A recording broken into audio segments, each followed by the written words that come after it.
Friends ఇప్పుడు మనం రావెల అనే ఊర్లో ఉన్నామండి. మీకు జూమ్ వేస్తున్నా చూడండి ఫ్రెండ్స్. ఇప్పుడు ఆ ఊర్లో ఇల్లులు కనబడుతున్నాయి కదా, అది మొత్తం రావెల ఊరండి. ఆ రావెలలో నుంచి మనం ఈ రోడ్డు వచ్చాము. ఈ రోడ్డు వచ్చేసి మనకి తార్ రోడ్డు అండి.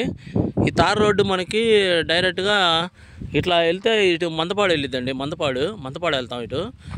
అయితే మనకి ఈ తార్ రోడ్డు బేస్ చేసుకొని రోడ్డు పక్కనేనండి మనకి 50 సెంట్లు సేల్కి వచ్చింది.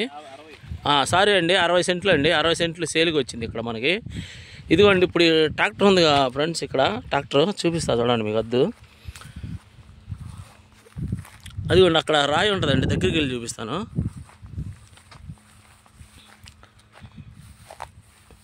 ఇదిగోండి ఫ్రెండ్స్, ఇక్కడ రాయి ఉంది కదా, రాయి ట్రాక్టర్ దగ్గర. ఇది రాయి రోడ్డు పక్కనేనండి, ఇది తార్ రోడ్డు.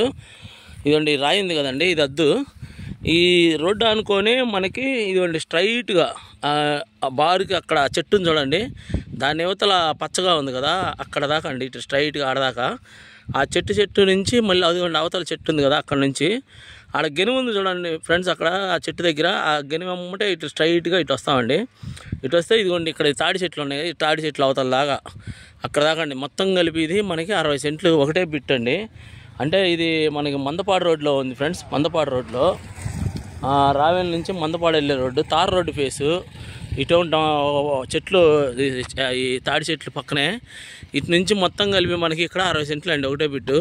డాక్యుమెంట్స్ అన్నీ క్లియర్గా ఉన్నాయండి, బాగున్నాయి. అయితే ఇంట్రెస్ట్ ఉన్న వాళ్ళు నాకు ఫోన్ చేయండి ఫ్రెండ్స్. ఇది తార్ రోడ్డు ఫేసు, 60 సెంట్లు అండి. ఇది ఫ్రెండ్స్, దీని గురించి ఇంట్రెస్ట్ ఉన్న వాళ్ళు ఫోన్ చేయండి. బాయ్ అండి, ఉంటాను ఫ్రెండ్స్.